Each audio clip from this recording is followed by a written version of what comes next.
Just a big thank you to everyone again for attending. We've got 82 people online, which is really great to see.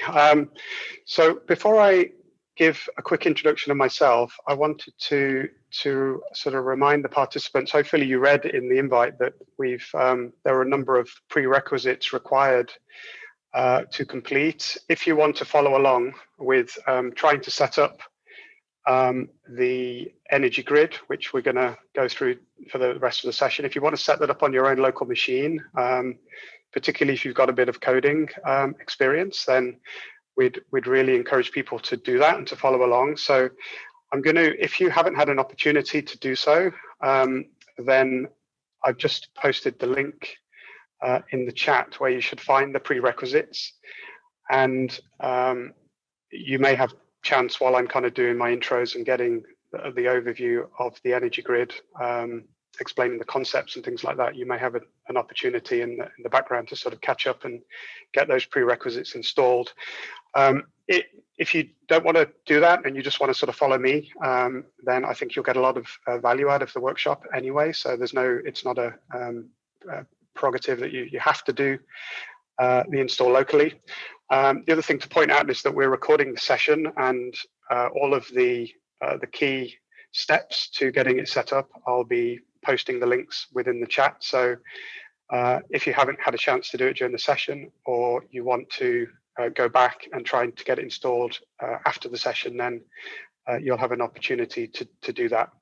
The thing that you really need to be aware of, though, is that if you want to follow on at a later date, you're really going to have to pull the code base from GitHub during this session, because it's not a public code base usually. So as part of this session, Iota have kindly opened it up for the attendees, but they're going to remove access to it after the session. So the two things I think you really need to get installed if you haven't got done, and I put the link in there. One is to have Visual Studio Code installed. It's a free install for sort of Windows or Mac.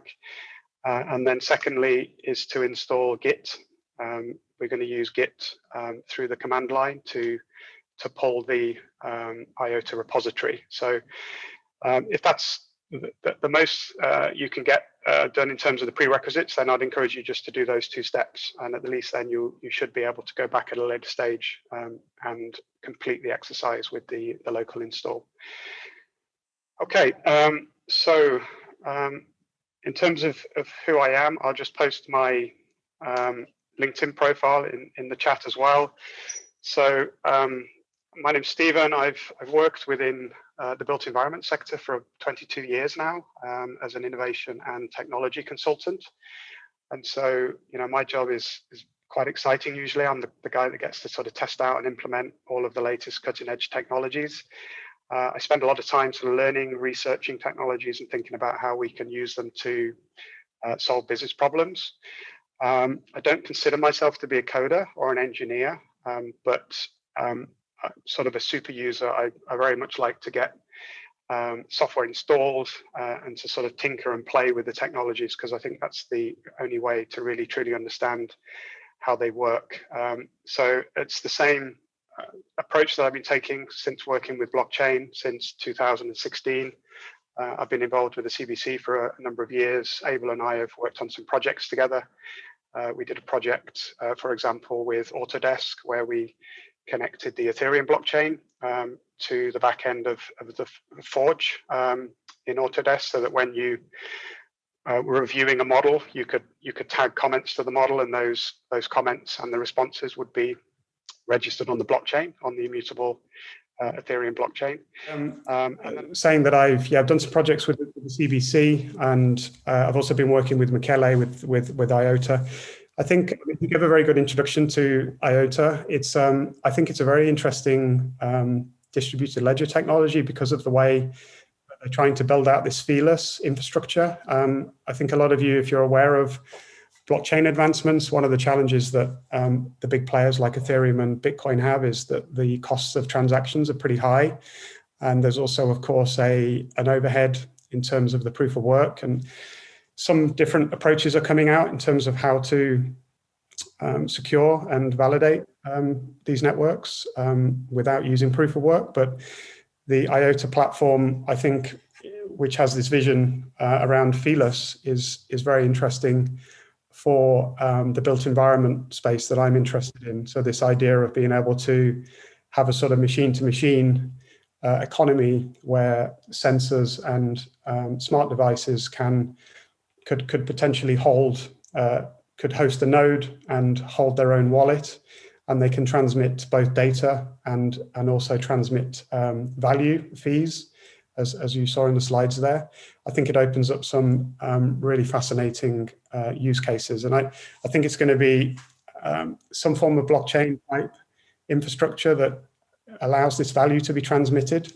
Will be really an important part of the rollout of the Internet of Things, which of course is gaining tremendous speed and growth already. But I think it's a piece of the infrastructure that's really going to help with the rollout and with security and data privacy and data protection of the Internet of Things devices.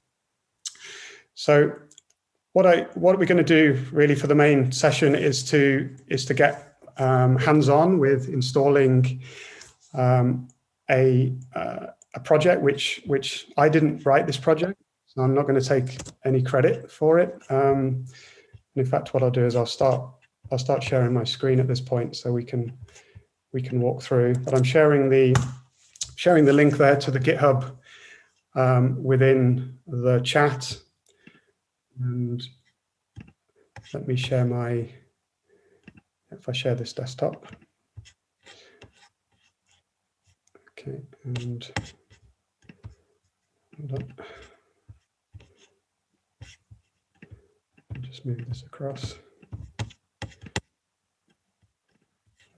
So hopefully you can see my web browser now. Yep. Yes. Correct. Okay. Perfect. Right, where did the chat go? Okay, so the code base is that we're going to install is located on GitHub, and so we're going to take a local copy of this. So we're going to clone this GitHub repository, and we're going to do that through a command line. And I'm going to walk you through the sort of main components of the repository to explain how it works. And you'll see here the link down here is that this is the documentation that goes along with the repository. So, as it says here, this is it's a implementation of a peer-to-peer energy grid, which the Iota Foundation have developed as a demonstrator of the types of ways in which the Tangle and some of the second layer technologies that was mentioned by Michele, how they can be used also. So I'll firstly sort of walk you through an overview of what the peer-to-peer energy grid is, and then once, because that'll give you a good grounding in understanding the concepts, and hopefully will make the review of the code more meaningful. And then we'll go through the steps of installing the code, and then finally we'll be able to see the energy grid running locally on my machine. Hopefully, if you're able to follow, you'll be able to get it running on your own machines also. And then we can sort of actually see the grid running and see the interactions taking place on the grid between the different entities. So yeah, so the energy grid the intention of it is to create a peer-to-peer energy grid with Iota Tangle as the sort of transport layer for transmitting information on the energy that's being both produced and consumed by energy consumers. And it's also allowing for the transfer of fees in the form of Iota tokens, so that consumers can pay the energy producers for the energy that they're supplying into the grid. So the business case here is that it's going to be taking away the need for there to be a centralized energy company that's setting the pricing for the excess energy that's surplus energy on the grid. What this demonstrator allows for is for the producers to set a price for the energy that they're providing to the grid, And then there's various calculations that can take place by the grid itself, which would pair up a consumer with a producer. And the process of automating the transfer and the payment is all done through code. So there's no intermediary that's involved once you have the grid up and running and you've authenticated the entities to the grid. So the roles that take place on the grid are fairly straightforward. You have your consumers who are using the energy being supplied. You have your producers. The producers each can have a number of energy sources which are providing that energy. So it could be solar, wind, geothermal, etc. And what the producer does is they aggregate all of the energy levels that are being produced, and they also set the pricing, and they then sort of provide that information into the grid, and then the consumers are connecting into the grid to advertise the energy they're spending and provide details of the wallet that they will use to pay for that energy. Okay, so what I'm going to do, we're going to go to the next page and we can look at it in a little bit more detail in terms of understanding the architecture of how the platform works. So I'm going to skip over this diagram. There's a couple of different ways of looking at the relationships between the entities in the system. I think this way is quite easy to understand. So we're looking at the same 4 entities that are participating. If we first of all start off from the source on the left-hand side here, as I explained, the sources register with a particular producer. So there's a registration process that takes place at the start before they start to transmit their energy production into the grid.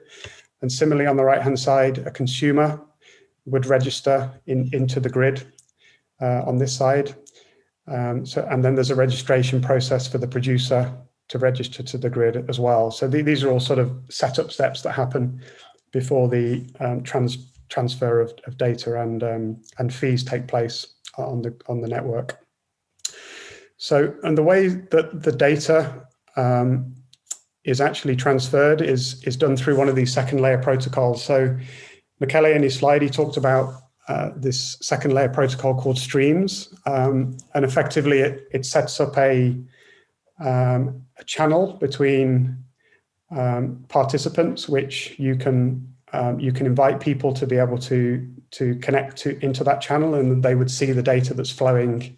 So I like to think of it as like, if you're thinking of Twitter, you could post a tweet on the network and anybody can read it, but you can also send a tweet to an individual, and in that case, it's still being passed over the same network, but it's in effect hidden from all participants. So the source sets up a channel which is basically just sending a constant stream of the kilowatts per hour that it's producing at each time slice, and then you have a channel which the producer is consuming that information from each of the sources, so multiple sources, and then there's a channel which is between the producer and the grid, where they aggregate those sources into a time slice to give a total amount of energy that producer is providing into the grid. And they also provide the information about the price they want to set for that energy, and they're providing the payment address which the consumer should pay the money to when they consume the energy. And then on the other side, it works the same way. So you'll see here that we have multiple different of these channels being used. They're all being used for different purposes. The consumer, of course, is just constantly updating the grid with the energy that it's being used, and providing they'll provide the wallet that they're using to make payments.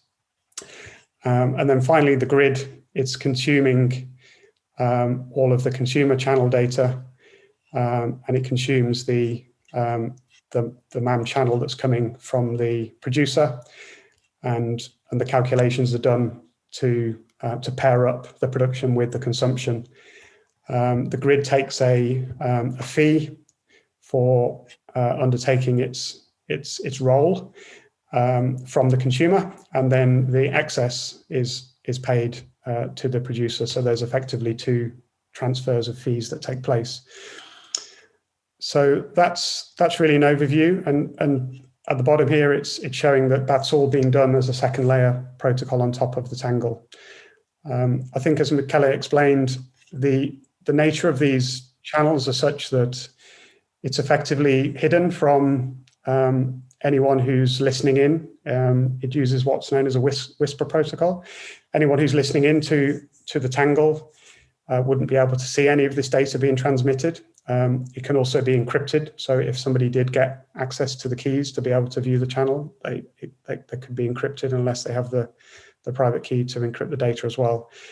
Yeah, so that's an overview. If anybody's got any questions on that, it might be a good time for me to just quickly take a second and pause. Trying to see if I can see the chat. Show chat. Okay. Yeah, so feel free to raise your. I'll try and keep an eye on. I've got the chat up on the side here, so if anybody has questions as we go. Yeah, so would the grid in this case be National Grid? Yeah, I mean, it could be, I guess it could be any grid really.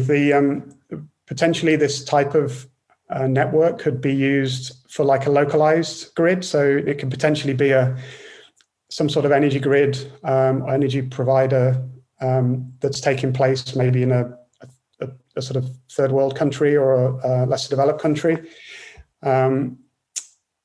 But effectively, yeah, it could be running in parallel with any type of grid. So that's an overview of the sort of architecture of the application. What we'll quickly do is take a look over so the actual data that gets transmitted in the MAM channels. So you'll see here from the source, which is of course, maybe it's a hydroelectric or probably more likely to be a sort of solar panel. Perhaps somebody's got excess solar panel energy that they want to provide to a grid for resale. So you'll see it's very simple. You really just have the start and end time, so a time slice, and then the output in kilowatts per hour, which being made available. And then the channel has this concept of needing to validate that the channel is being sort of opened, and they just do that with a hello, and then when the channel's been closed, it has a goodbye. So this sort of signifies that the channel is open and then shut down. So these channels can be started up and shut down sort of on the fly, which is quite a sort of an efficient way of doing this. They only really need to exist and be stored on the Tangle for the time which they're being used. And then from the consumers, just to show you this in a little bit more detail, the source. So they initialize their MAM channel for its time slice, which is advertising the power output, as I explained. They're registering with the producer. They receive that acknowledgement, and then throughout the time which the source is running, and this is one thing to note, is that the producer's reading the MAM channel that's been set up by the source. So the producer's effectively just listening in at all of the updated output data that the source is generating. And this will just continue to happen until that source is updated. So perhaps it changes its information, or ultimately it's deregistered, in which case it would cease to provide data into the grid. So similarly, the consumer, it's very simple. Again, very small packets of data being sent here, time slice, and then the amount of data the consumer is using. And similarly, again, you have the consumer creating their channel, advertising the power usage per time slice, and then the grid is creating a channel in the opposite direction for each of the consumers. And then you have the same process of a registration taking place.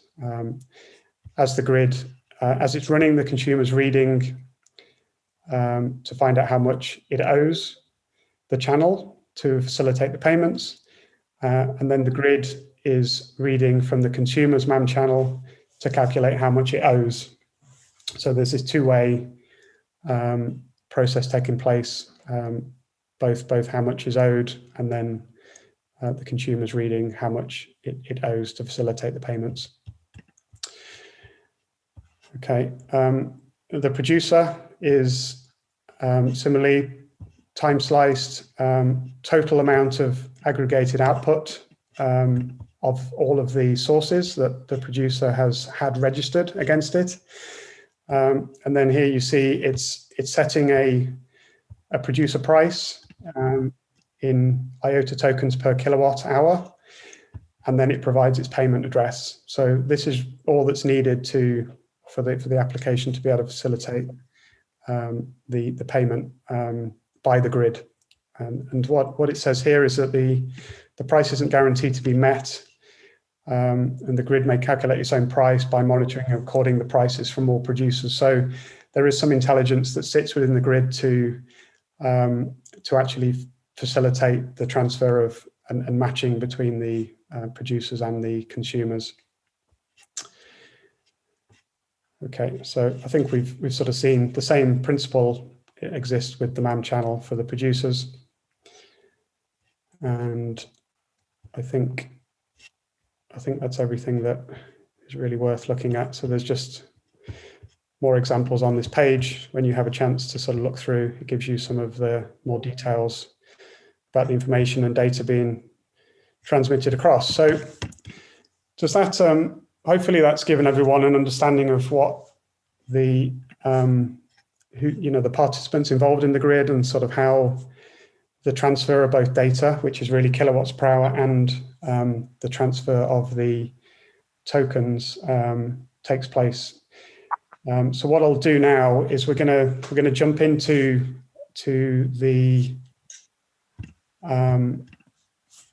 Visual Studio Code, and we're going to clone this this repository here so that we can get it running on our local machines, and then I'll take you through looking at some of the code in a bit of detail as we start to install it.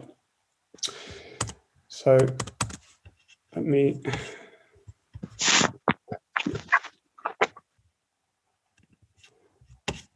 apologies why I throw this across.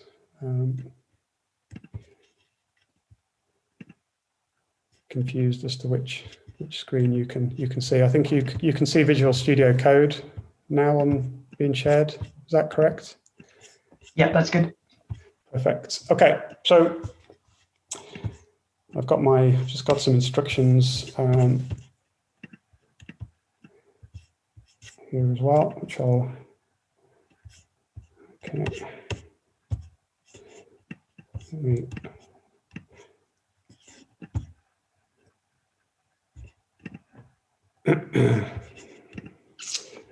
Okay, so yeah, if you want to follow on along with your own local install, on the left-hand side, I'm going to sort of install everything from scratch. I've already got a version of the Energy Grid running and installed on the right. I'm just going to refer to it to read the instructions as I go. So if everybody wants to, what we need to do is if you go and open a new folder, which can be any location on your local machine. So I'm just going to create a new folder in a directory I keep called code, and I'm just open up that folder in Visual Studio Code. So, and then if you go and start up a new terminal session, so you should be able to go into the menu to terminal, click on new terminal, and it might appear in a slightly different place in your setup, but you should open up a terminal session to allow you to do the command line request to clone the repository. And so just to make sure you're in the folder that you want to install the repository in. And then we're going to get going with doing some coding. So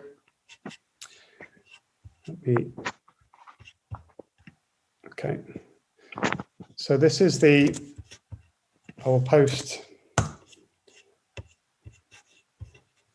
I've got that right. I'm not copying the whole thing. It's easy for me to I'll post this into the chat here. And so this is the stage, going back to the comment earlier about how you're going to get access to the repository. If you paste and run this command within the terminal, it's logging you in as a user called Iota-P2P at github.com. Now, it should ask you all for a password. It didn't for me because I've installed it previously. So when it asks for the password, you can. Sorry, Leo's just told me I'm not sending this to everyone. I'll try again.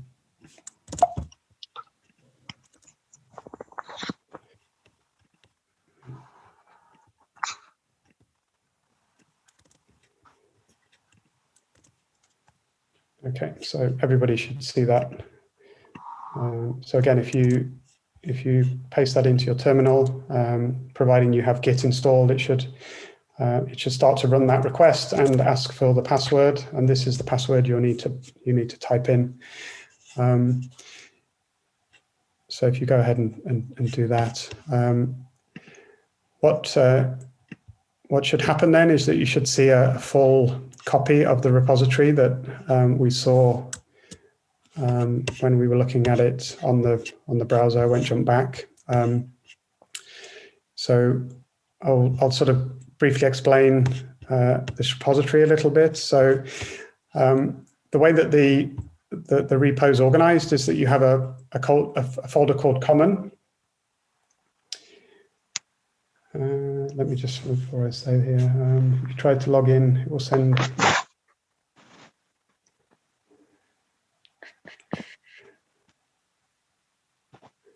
Is that right? Okay. Do you want to take a look at that, Michele? I'm not sure if you can see the comment in the chat. They're saying that when you try to log into the repository, it's going to send a 6-digit verification code to the user. So I think that would be a problem if there's. Okay. Yeah. Let me check. Because if that second factor could be removed, then I guess people would be able to learn it without needing to bother whoever that message is going to. Okay. Yeah, I'll try to have a look quickly. Yeah. Okay. All right. Well, let me know if you get around that. Okay. So we can step back and run that install again if Michele gets that resolved.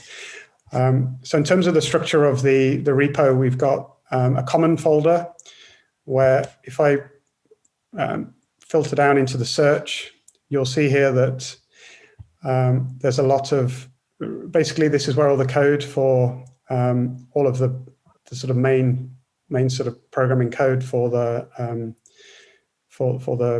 energy grid is stored. So we have all the information, all of the code that runs the registration process, the API for managing sort of wallets and storage. We're going to go into the detail of what all this is shortly. It sort of has the code in here which talks about how consumers and producers are managed. there are strategies in here which define, so if I click into the consumer strategy, for example, it defines when you set up a default consumer, it's because we're not connecting in a real consumer, which is publishing real consumption data. It's for the demonstration, it creates a sort of dummy consumer who is either producing a sort of random amount of energy production for a time interval, or you can set it up with a fixed level, which you can set once you go in. Once we've got the energy grid up and running, you'll see the process of setting up a consumer and having them either publish a fixed amount or a random variable amount of consumption data. And then similarly, how the producers work, how they pull together the different aggregated levels of energy production from the sources is sort of defined within this default producer strategy here. So really all of the heavy lifting code is done within the source folder. And so what we're going to need to do is we're actually going to run, before I show the demo just quickly, the standalone is the code exists in here if you wanted to use this code to sort of set up your own application, which didn't have the front end, which we're going to be using. Then you can set up the producers, the sources, the grid, and the consumers using the standalone code, which is we're not going to go into there today. What we're going to do is install the demo itself. So the demo will call on a lot of the code from the common area that I just explained. And then there are two parts to it, which is quite common for a sort of Node.js application. We've got the client, which is the front end, and so that's really the user interface that you see, and you'll be able to see the production and consumption levels and the different participants involved in the grid through the web interface. And then the API is which deals with all of the connectivity to the back. So that's really the back end of the application, and deals with the wallets, the connection to the blockchain, etc. So there's really two parts of the demo. So we'll get started on installing. First of all, as I said, you need to install the common libraries. So if you change directory to go to the peer-to-peer energy folder, which of course is the one we just pulled from GitHub. And yeah, I've shared a few PIN numbers that we got. Okay. It's a bit of an issue now, a challenge, because we set up this unique account to make it easier. Yeah. And we are receiving different requests, so somebody has to try. One of those will work probably. So yeah, please try. And if there are more requests coming in and more pin generated, I will share. It's a bit of clunky, but that's the only way we could do it now. Okay, perfect. Would it be fair to say that, if anybody is particularly interested in getting installed locally and they don't manage to today, then they could reach out to the Iota Foundation separately to get? Yeah, for sure. My email is in the slide, but we can share after. Okay, perfect. So we're going to first install the common directory. So if we change directory to common, and then we're going to run npm install. So this is using Node Package Manager. So what this will do, if people are not familiar, is that you'll see here within common, when we click npm install, what it'll do is it will it adds this new directory here called node modules. And effectively, this is pulling all of the dependencies which this application needs to run. So we have all sorts of shared core sort of coding directories here, which are required to be run, including the core node directories that have been, or node modules that have been created by Iota themselves. So a lot of the work that is being, a lot of the heavy lifting is being done through us, calling upon the code that exists in here within Iota, such as this is the JavaScript libraries which are used for management of those streams, the second layer protocol streams that we talked about. And then there are various other directories to do with with managing how, for example, how Iota deals with bundling up a number of transactions into sort of an equivalent of a block. So all of these modules have now been installed. I'm getting a few errors, but it hasn't caused a problem with me previously, so we can ignore those errors for now. We're now going to change directory, and we've got the common. So I need to just run a build inside the common folder first. So there's a few sort of build steps that were created within the code base. So things that need to be executed in advance and compiled. So you should get a response back from the command line to show that those builds have been completed without errors. And so the common directory is now installed. We can now jump over to the API. So we're going to install the API first. So same as before, we'll install. So you can see this running again. We don't have a node modules folder in here yet. So if we install, do npm install, it will pull those node modules. You'll see them coming across there. And they're all now installed. So here's where the installation gets a little bit more interesting. What we need to do next is that we need to create the Iota wallet that's going to be used by the grid. So this is where the tokens will be sent and managed by the grid. As I understand it, when you create a consumer and you create the producers, which we'll do once we're into the interface, it automatically creates the wallets that are used for those accounts. So it's the grid wallet that we're needing to set up sort of manually as we go through the install.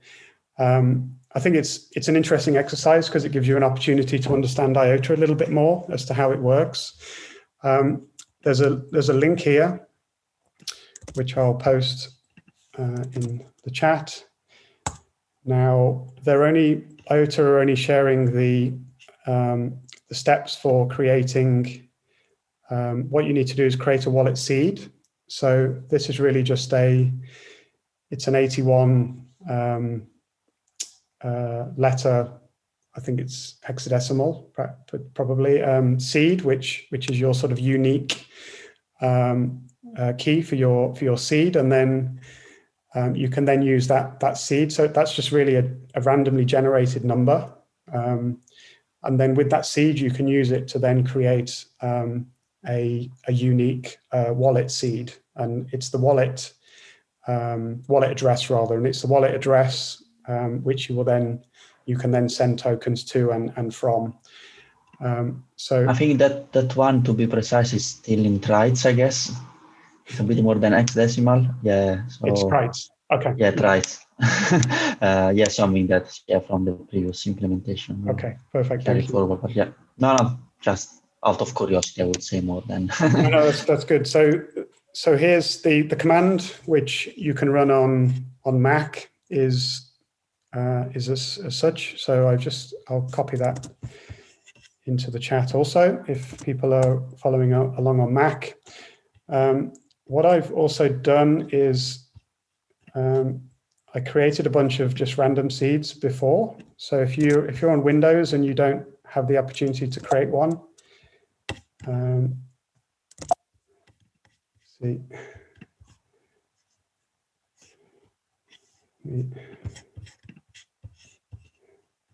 Just try and copy them across. So you can select one of these.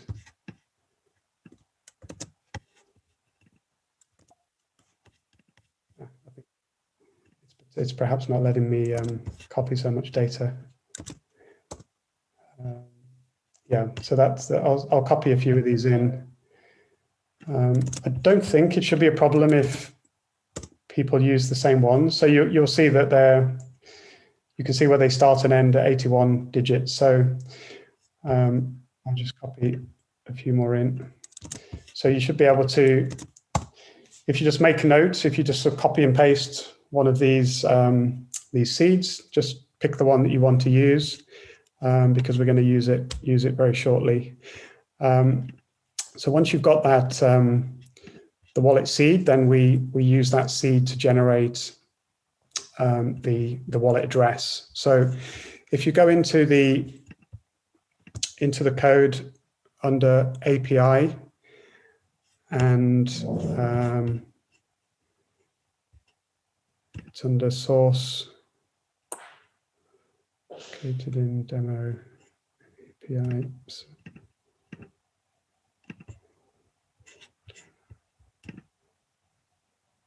Sorry, 1 second. Demo API.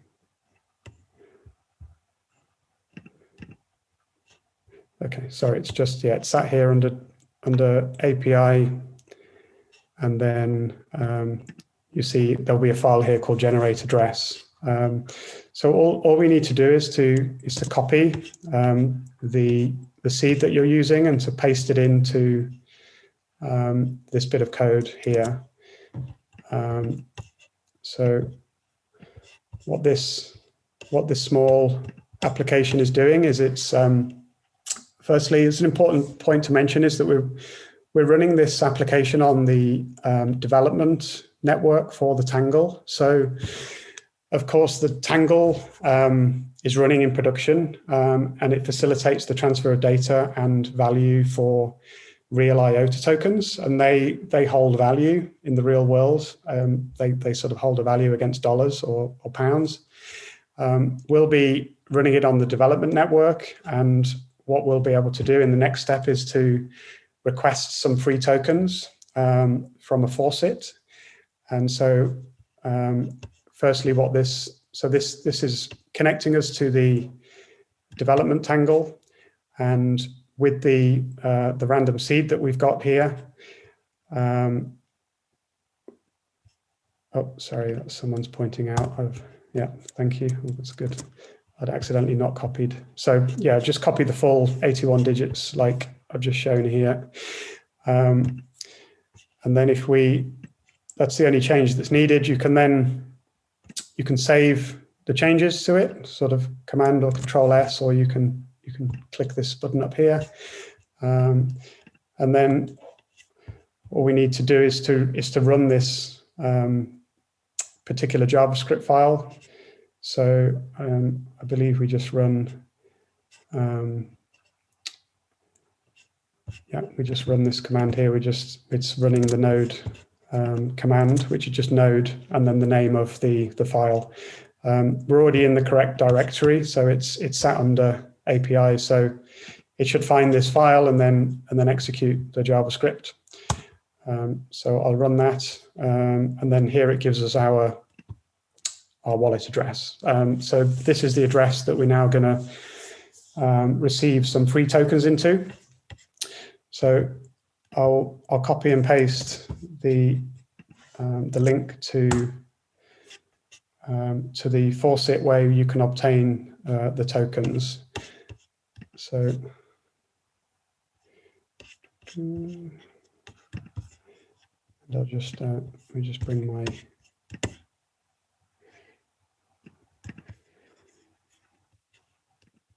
a second. Excuse my jumping around. Okay, so I think you can see my my desktop now. So my browser. And yeah, so this faucet allows us to enter the address that we just generated, and then request some tokens. Okay.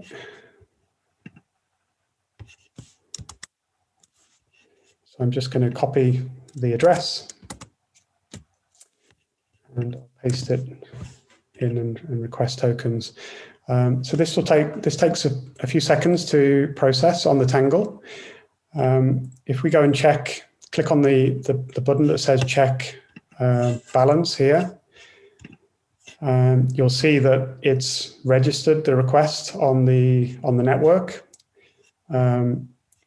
Sorry, it's taken us to the address, which is the address we generated, but currently you don't see any transactions that are shown as being executed.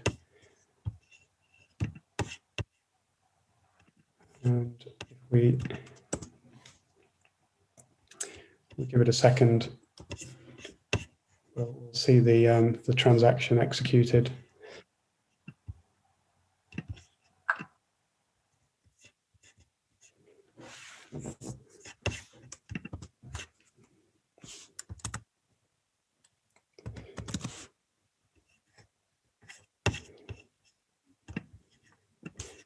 Okay.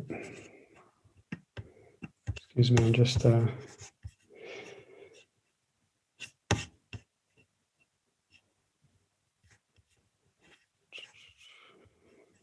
see where you went. Let me just move this to my other window for now.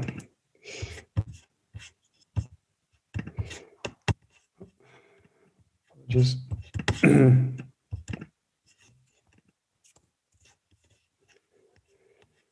Let's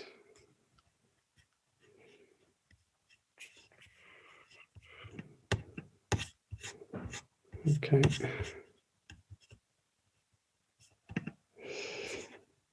Okay. Yeah. Can you confirm? Can you still see my browser? Yeah, that's all good. Perfect. Okay. Thanks, Leah. So now you can see here that we've got a confirmed transaction here against this wallet address. So we've received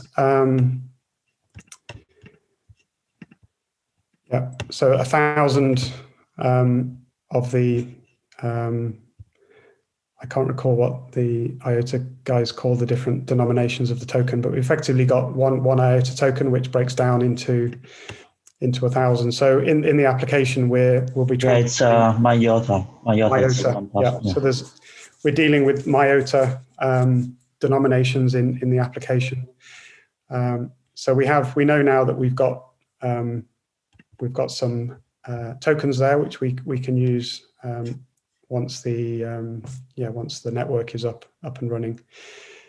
So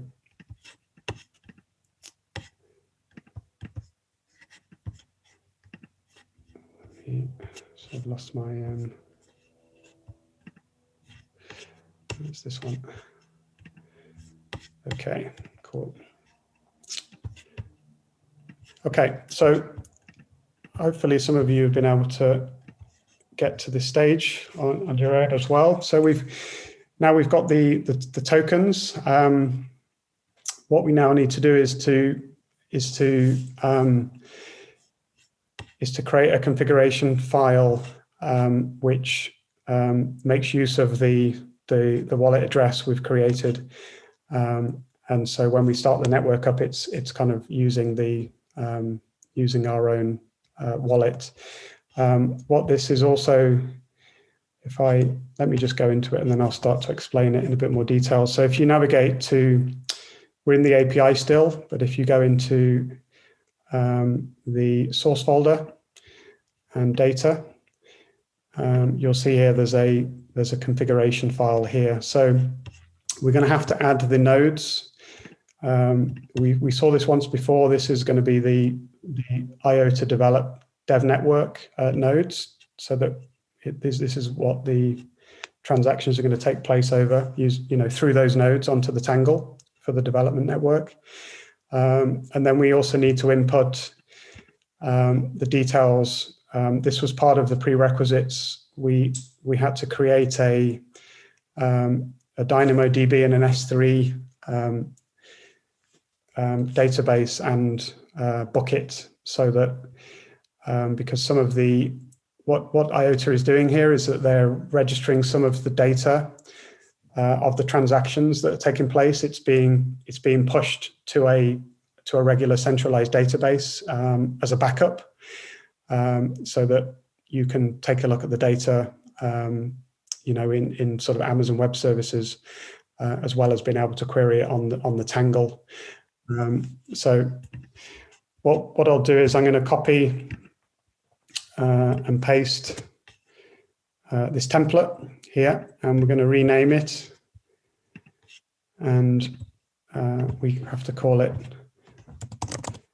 config.local.json, and then I'm just going to use the version that I've got running already. So I'm going to paste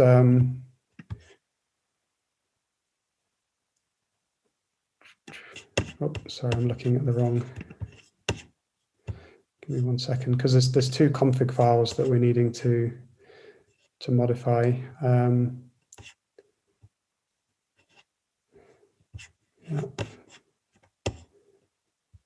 API source data config. Yeah.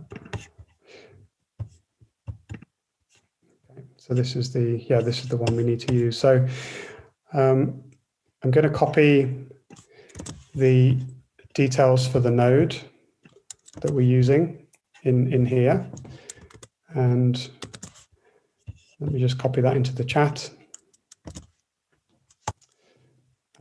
So it can be placed in there. I'll just go back so you can see. So it goes into that section there, and then you would need to insert your details for the. So you've got the region, the key, and the secret access key. So all of this is explained in the prerequisites documentation, so which I provided the link for at the start of this session. So if you go back, if you haven't done this before, then you'll certainly be able to go back and populate this at a later date with this information that you get from Amazon Web Services. And then finally, we're using the wallet the wallet address that we just populated. Sorry, the wallet seed, which is what we used to create the address. So it's the seed that needs to be populated into there. So that's the configuration done. So again, we're in the API, so this is going to facilitate the connection with the Tangle via the dev network. It's facilitating the connection to Amazon Web Services databases for the backup of the transaction data, and it's also storing our wallet seed. So, okay. Get out of the way. So now what we can do is we can run back into the terminal. We can now do an npm run build. If you recall, we'd done an install of the API. Now we've done these configuration changes. We now run the build, and it's going to call upon that config local file that we just created in performing the build. So that just takes a second to execute.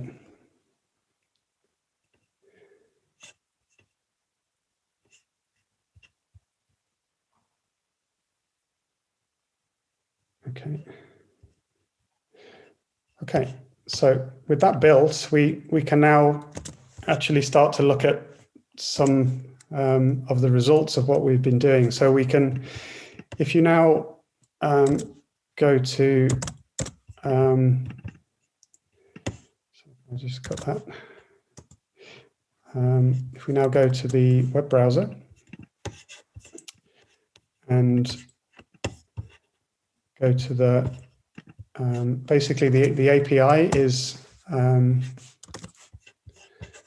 let's see, hold on.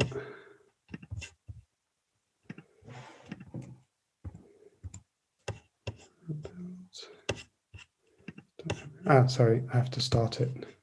So once we've built, we've done the pre-build, we just need to actually start the API so that it's running. And when it's running, it gets started on, and it tells you up here on server port 4000.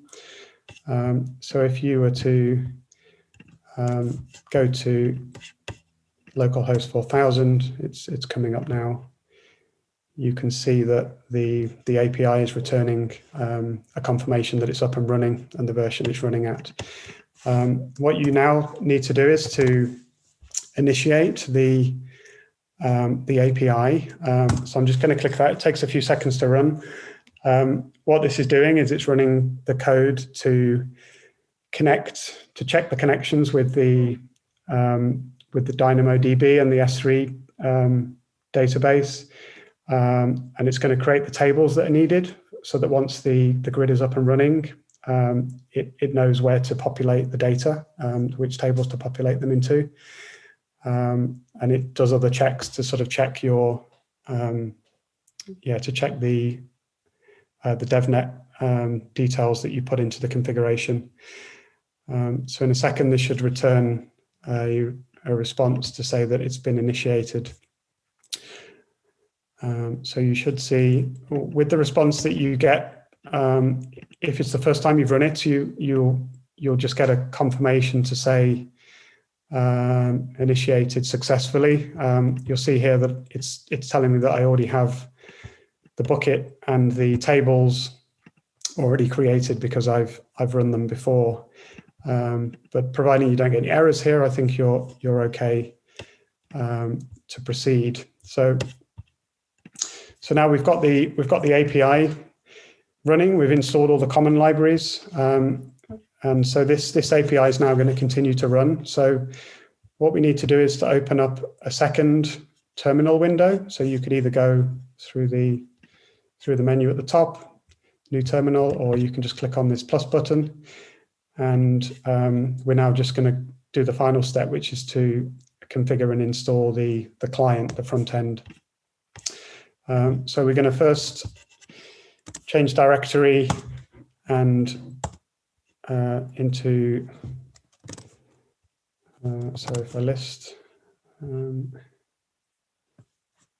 Okay, I need to just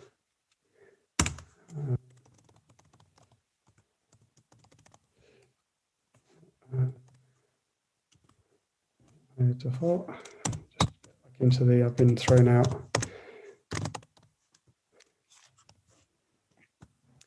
Back into the right directory.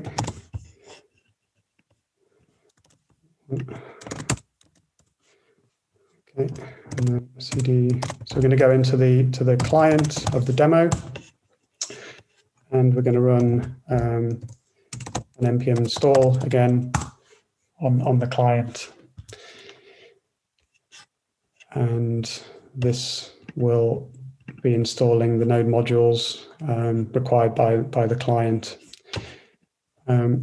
So the only step, there's been a few things that we needed to do to configure this, but essentially it's just been a process of installing and running the common, installing, adding a configuration file, and then running the API, and then installing, adding a configuration file, and then running the client. So it's a relatively sort of simple process. Of course, I mean, this is just a demo application. A lot of this configuration work could be could be done in the front end. But I think it's been a useful exercise it helped me certainly to understand a little bit better how the application's working and how Iota works in terms of dealing with the the connection through the node providers and managing the wallets and things like that. Okay, so whilst that's installing, we can take a look at what we're going to have to do for the configuration file for the client. So this is located in demo client public data. So if we go in, you'll see here, as we had previously. Now, if we just copy and paste and rename it again, as before, it just needs to be called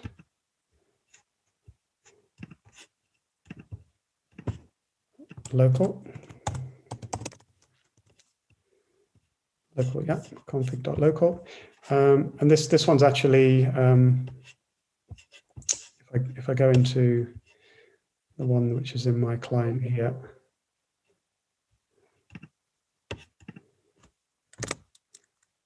copy that. And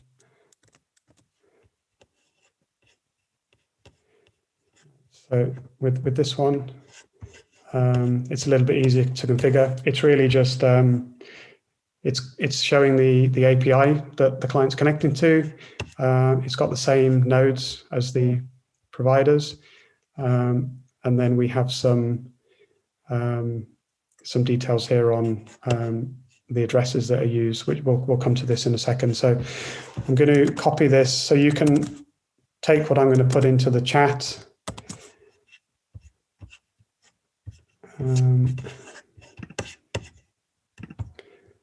Show.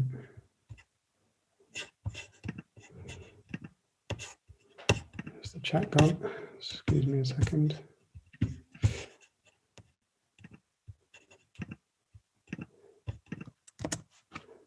Okay, so the code I've just copied into the chat is you can copy that into this config.local file with inside client public data. So it sits in here. And again, if you just save that, and then we'll be able to do the final step. So you'll notice here that I got an error when I was installing the client. That's fine. I was expecting that. You shouldn't receive the same error, hopefully, on your side. What I'm going to do is just, so once we've configured this, we just need to do npm run build. So you would go into to the client here and excuse me, and you would do a Control C. You would do an npm run build. So just as we did with the API before, now you've got the configuration file saved. You just need to do npm run build. I won't do that because I've got it built already. And instead, I can just jump to the final step, which is to run the client over here. So I'm just going to do npm run build on the client, and so to confirm again, we've got the API running in the background, and now we have the client running in the front. So the client uses a React.js, for the developers who are interested. So this is the Facebook developed sort of JavaScript front end environment. So now this is just to checking the time, we've got about 20 minutes, that's great. So we now have the full peer-to-peer energy grid up and running. It's running entirely on my machine. we can now sort of show you, it's very quick to sort of configure, to add the consumers and the sources and the producers to the grid. So if you should be able to type in as it shows you here, type in demonstration and click load. I've already got it loaded, so sorry, you click load as it shows there. So now what you see here is this is the sort of front end dashboard, which is going to show the consumption and production levels and give us access to see the data being passed across the channels in real time. So what we will do first is to actually configure the grid to add the entities that are participating. So we can add a producer. So we can just add a producer and add a source, Solar 1, and we just, if you recall before, we looked in the code, we could either select random or fixed in terms of the amount of production that's happening from the source.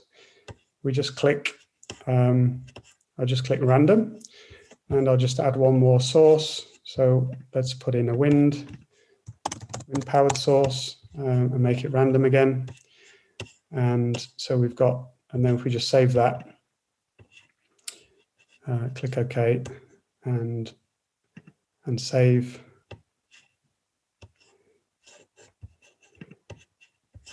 Okay, and it's coming back and saying the grid was successful.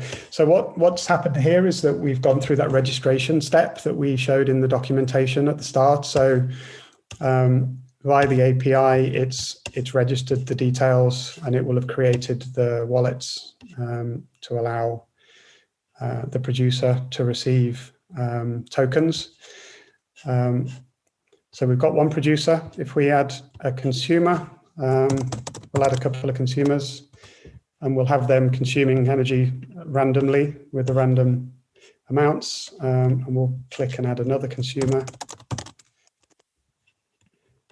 So we've got two consumers, and we just save that, and it's confirmed back that it's been successfully updated. Okay. Okay, so it's initializing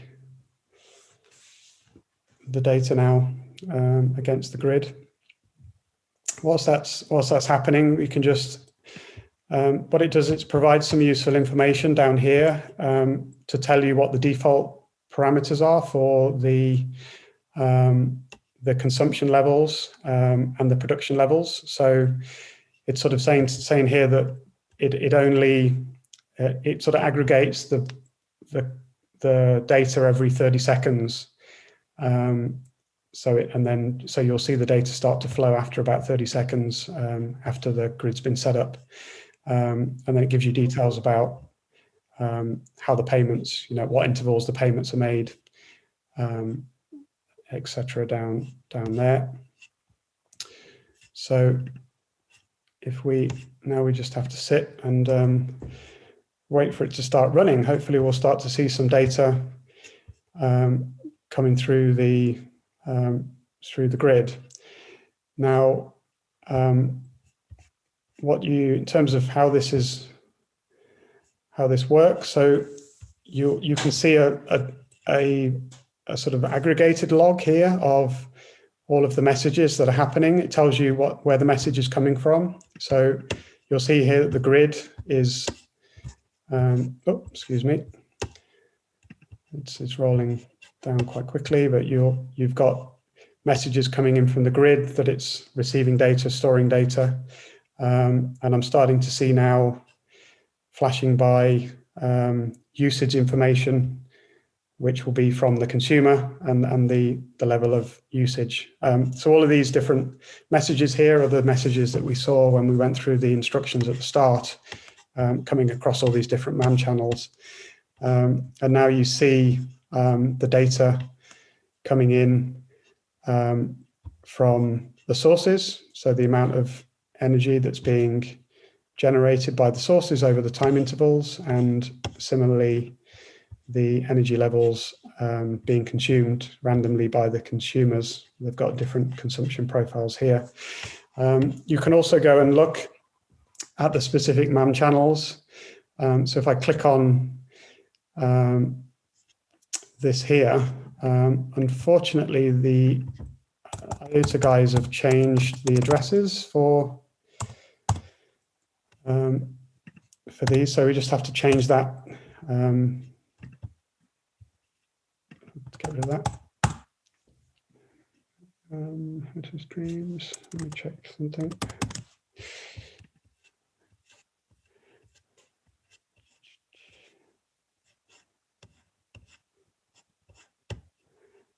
DevNet streams. Copy that.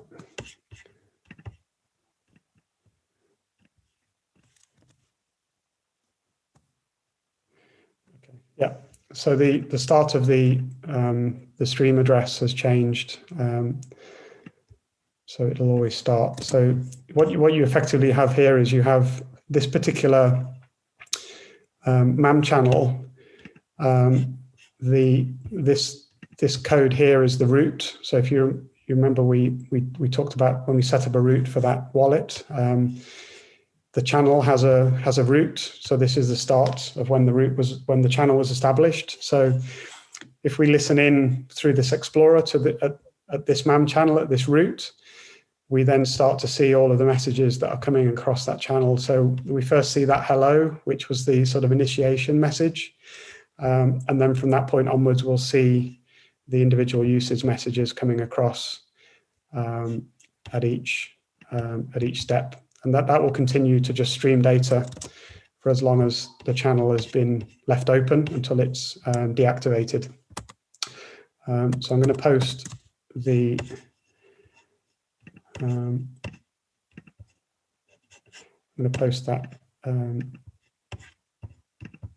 the address that needs to be used into the chat again, so that you'll be able to see for your own local installs the data coming across.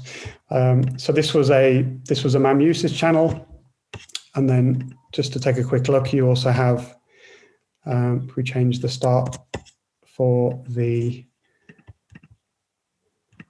is the billing channel.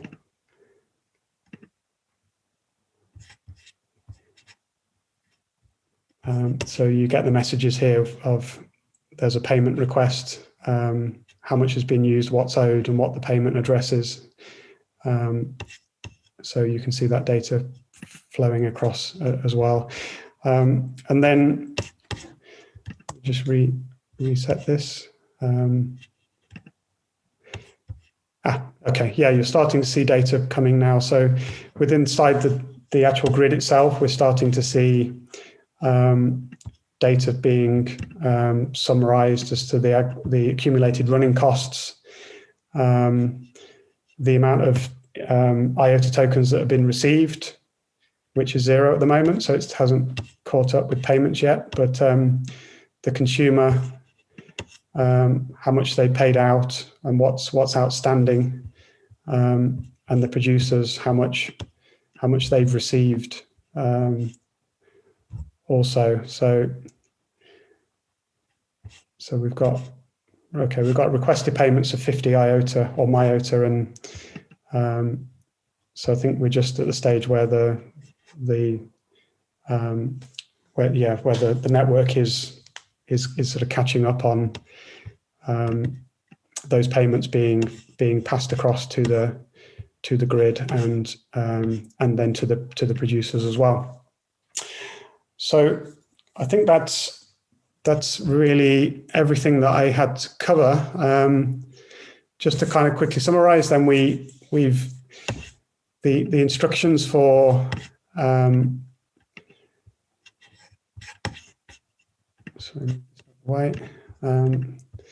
instructions for the peer-to-peer energy grid were posted in the chat. So we went through and explained how the network works, the entities that are involved, the importance of MAN channels, the second layer protocol, and then we went through the process of installing the code base, doing the configurations that we needed to get it to run locally with our own wallets to facilitate the payments. We've got the backend API running, and then we've also got the client, the front end running on React.js. And we're starting to see the data being flowing through the network. So I think that's really everything I had to cover. We've still got a few minutes. We're nearly running up against time, but I'll be happy to sort of take any questions from anyone. I'm going to stop sharing so I can jump to the chat to see. Okay. I think one of the question was if the recording and everything that they need to run this offline will be available. I think the recording, I guess, yes. Yes, yeah. We can trim this part eventually if whatever is better. So even my introduction, whatever is fine, I can skip through. And the other is about. Sorry, go ahead. Okay, yeah, and the other was about the instruction for the prerequisites. I think it's on the GitHub page, but I think we can also share with all the participants, I guess. Again, yes, is on the GitHub page, but there's also on the CBC website on the event entry. All the instructions are there as sent by Stephen. Yeah. Just can keep the GitHub accessible, but I don't know how we're gonna manage with this second factor authentication now. I've seen somebody manage to bypass, which is also good, but a concern. I don't know how come. And third, I guess it's about the faucet was not working now. I've seen for somebody. We'll try to get that sorted. But the main thing is that how we're gonna make them able to to run through this again and do it after. Yeah. So the just to clarify, the instructions that were in the invite, I think only cover they cover the prerequisites. But as Abel and Michele said, the full instructions are part of the GitHub repository, so they're actually here. Providing you get access to the repository to clone it, you can then click in, and it's a PDF which runs through everything that I've run through today, including the prerequisites and all of the steps involved with configuring the API and the client, and then getting it up and running. Once you've got the application working, to start the demo, you then just need to do npm run start on the API, and then the same on the client. So once it's all installed and built, you've got to just run those two commands to get it up and running. And I provided a little bit of information on how to configure it at the end. So it's all in there. I think if it's okay, Michele, I'd recommend people who are interested in getting involved in this, that they could sign up to the Discord channel for Iota. Yeah, sure. Yeah.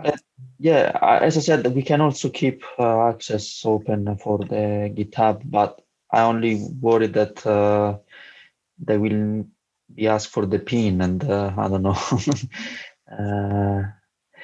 They can also get in touch with me. Maybe we can create an account for those that are interested.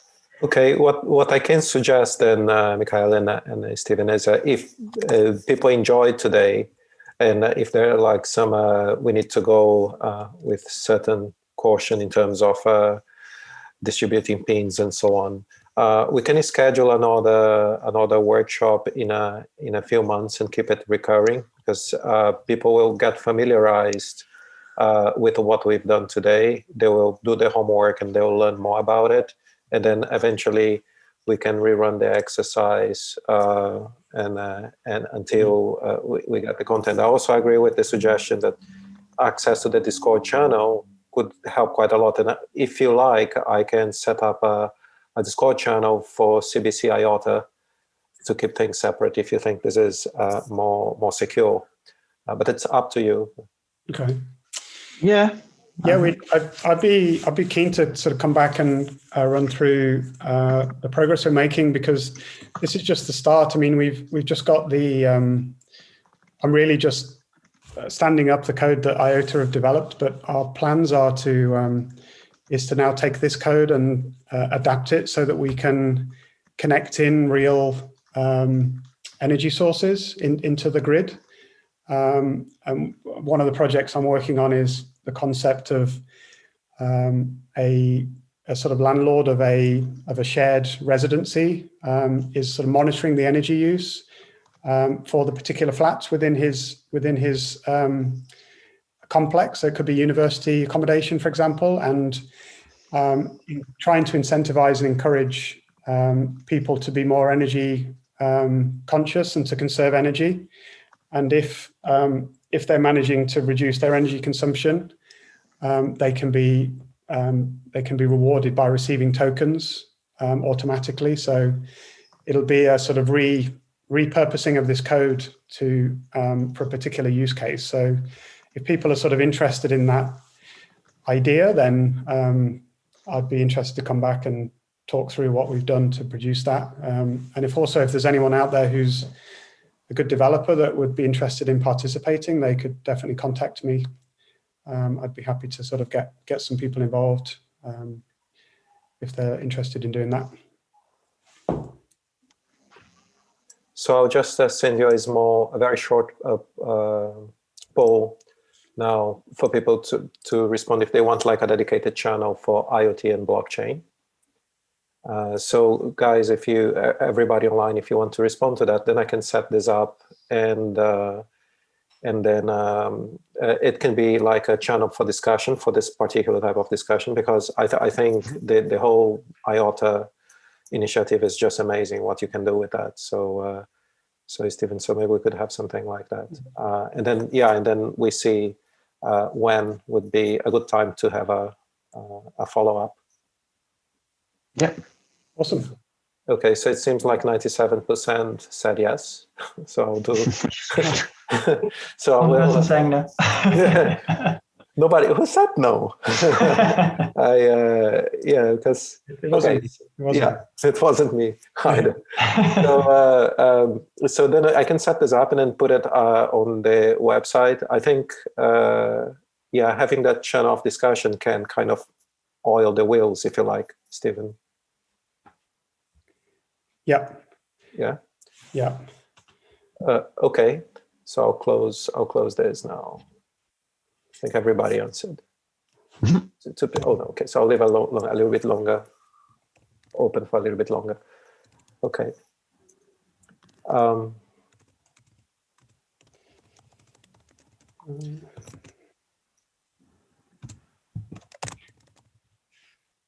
shall we mention the RGU workshop?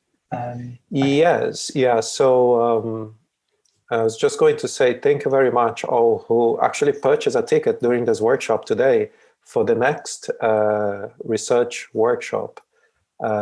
We will be running this very soon. I think the dates, Leo, they are. Yeah, just put it in the chat. Yeah. So they'll be very soon. For this, you need, if you want to present, you can submit your abstract on the link in that you just sent. Let us know if you are a student or academic. We can try to facilitate as much as possible. And this will be a 2 days workshop. We'll be dealing with Solidity, which I believe will be available for Iota as well at some point in the near future. It would be great to see you there. So I think it's all from my side, Mikhail and Stephen, if you want to conclude, I think, or if there is anything else you want to do. No, that just for me is to extend the offer if anybody out there wants to get involved in helping to sort of develop this solution out. We could potentially look to do it under the banner of the CBC. We're looking to sort of try and get this into some sort of production environment with some real clients to see whether or not this idea of a sort of a incentivized sort of energy tracking system, which facilitated people by paying them in tokens, whether this is something that is going to be useful to the So we're looking for sort of participants in that. And also to say that anybody, I put my LinkedIn up at the start. If anybody wants to contact me with any problems or issues related to this, then I'm happy to hear from them. Thanks. Okay, Mikhail, any final words? If people want to get more involved with Iota? Yeah, absolutely. Yeah, no, thanks for hosting this. It's definitely very, very good for us to get engaged with external community. If you have ideas on how to work, always go and look for the Iota Ecosystem Development Fund. We're always looking for people to contribute with their expertise to some of our project as open source technology. And the other, look for the documentation and get involved. You will get also my email probably. In case of anything, feel free to get in touch. And about the smart contract, just saying that I think there is also a collaboration. I'm not very good with their technology, but we are working with a partner called Cartesi that makes also our smart contract solution VM agnostic, so it can run basically on every VM that is already known for smart contracts, which is also good. And and Solidity is also in the roadmap on the other end to support contract written in Solidity in our network. So yeah, looking forward to this. Fantastic. Okay. We definitely want to develop this branch of technology in the CBC and beyond. Everyone, if you just some final notes, Leo, let me know if I'm forgetting anything. Like, so if you did not subscribe to the CBC mailing list, please do so, because then we can keep you posted. We send just very few emails occasionally. We don't spam at all, and just send news that are actually important. If you want to be more involved with the technology project that we'll be launching in the next few weeks, please let us know. Otherwise, I just want to thank everyone for turning up today, being part of it, and thank you very much, Mikhail and Stephen. Leo, anything we should say before? That's it. Although, just to say, come to the RGU workshop. We'll see you there. Yes. Stephen, thank you so much. And Mikhail, also thank you very much. It was fantastic. I will be uploading the videos shortly once they are available. So they'll be linked on the website, on the CBC website, on the event page. And then you can watch again there. Brilliant. Thank you. Thanks, everybody. Thanks for your time. Thanks very much. Thank you. Thanks. Bye-bye. Thank you. Bye. Thank you. Bye.